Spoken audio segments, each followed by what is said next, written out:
Hi, everyone. My name's Jonelle Burns, and I lead the Global Cybersecurity Education and Awareness team here at JPMorgan Chase. We have almost 300,000 employees globally, and I wanted to spend this 8 minutes on Cybersecurity Awareness Month specifically. We do education and communications and events throughout the entire year.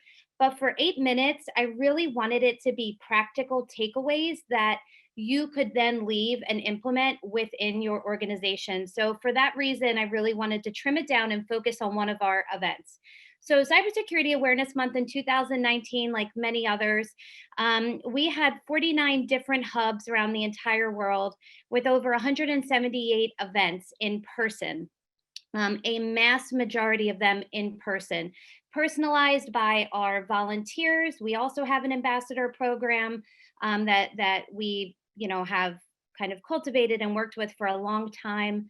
And so our challenge was how do we get this to be virtual, right? And also as interactive as possible, because that is what my team is known for.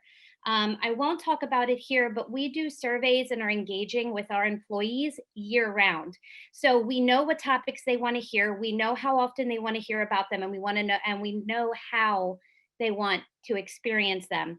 And they love in person, they love personalization, and they love swag. They love t-shirts, they love mugs, all of that. And in all of these 49 locations, we have closets full. But how do we get them to the individual? So that's what I'm going to talk about today. Sorry, just having trouble with moving the slides. There we go, perfect. So for Cybersecurity Awareness Week, so this is what we did for 2020. Instead of a month, we did a week, because at JPMorgan Chase, we were doing ongoing communications and events since COVID hit on mental health, on work-life balance, on cybersecurity, on privacy, all of these things. And we said, we don't want to create more noise, more events, things like that. We want to streamline it. So we made it a week long. We had 59 sessions that entire week. And that is across the United States, EMEA, as well as APAC. So we had a lot going on, and it was all virtual, all online. We had over 28,000 attendees. And we had a 45% registration to attendance conversion. And as you know, that is a very tricky feat. Typically, a standard is about 30%. So not only were they registering, but they were actually showing up. And that meant so much to our team. And again, speaks to the fact that we do a lot of work with them throughout the year, and we've built a lot of trust with our customers.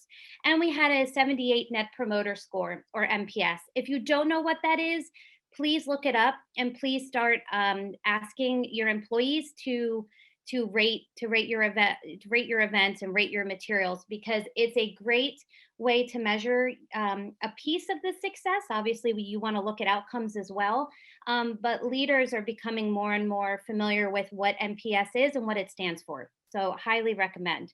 So we had a lot of success. How did we do it? So we had live chat rooms. We had trivia games, we had poll questions, we had question and answer. So in all of our sessions, there was definitely a time for Q&A. But in other sessions, we also had live chat rooms, just like this in Zoom. And we were also engaging people throughout the whole time. So for example, if it wasn't 8 minutes right now, I would ask all of you, where are you from? Where are you located? What are some of the challenges you're having? And that goes to the next thing, where we then had the right people engaged. And I'll get to that next. But we had a chat room, we had trivia questions, we had poll questions throughout the entire thing. And we were also giving out prizes, which I will get to. Then we had some sessions that were just trivia. So similar to what Dana had mentioned about online escape rooms, we had online escape rooms. We also had trivia games that we had that again had over thousands of people involved, which was insane. And then we also had help desk monitoring. So again, thinking of 28,000 people trying to go on the calls and meetings and sessions, really stressed us out, really worried us just a bit. And so we had our help desk involved and monitoring our mailbox, monitoring our chat rooms, and making sure that we had the right people involved.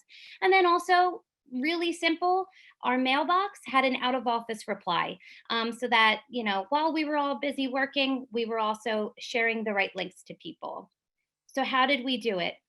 Thorough planning and communication for sure. So typically we start planning our cybersecurity awareness events in January for an October delivery date. Because of COVID, we didn't start until June. So that was was a little stressful. But we also have well-equipped moderators and volunteers, and that is where my team really shines.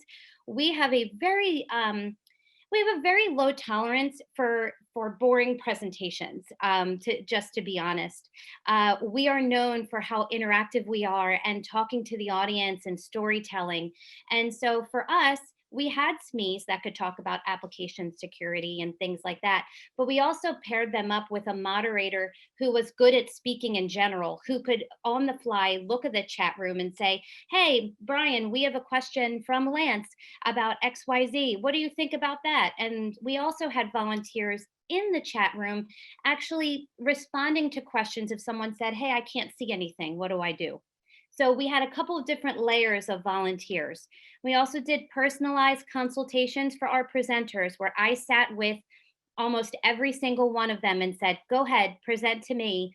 And then we would work together to say, "Remember who your audience is. It's a general employee. How does this how does this relate to them?" Which brings me back to the what's in it for me. It's an old sales tactic on how to sell things to people, but education and awareness and communications is not different. You need to know what your audience wants to learn about and then deliver it to them.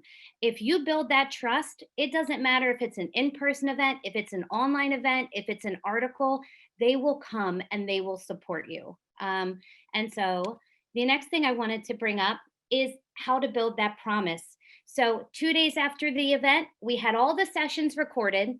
We had a frequently asked questions doc all the way ready to go, and we sent the survey out 2 days after this week-long event. We also used our JPMC store. So for larger organizations, if you have a store, work with them to get your cyber swag on it. That way you could give gift cards to everyone, and then they could purchase the materials on their own and have it drop shipped to their store, to their home. So that took quite a bit of planning, but that worked out great because we could still offer prizes throughout the entire week. And then we also debriefed as a group. We reviewed and summarized the evaluation data together. What were the outcomes? What did people change? And we could hear from our volunteers. So, with that, I will pass it on to the next person.